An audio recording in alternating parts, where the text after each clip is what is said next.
Monte Sinai, onde Deus desceu. Lugar escolhido por Ele para libertar o seu povo. Foi ali que o impossível aconteceu. 430 anos de opressão e escravidão chegaram ao fim e finalmente um povo tomaria posse do que era seu. No Sinai, esta promessa foi feita a Moisés, e neste lugar, tempos depois, seria a parada obrigatória dos filhos de Israel para a mudança de identidade. Milhares de anos se passaram e o Monte Sinai continua sendo o altar natural de Deus na terra, onde as maiores batalhas são vencidas pela fé.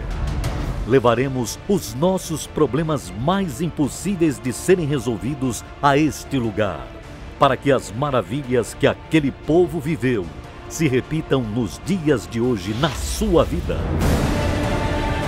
Procure hoje uma Universal e saiba como participar.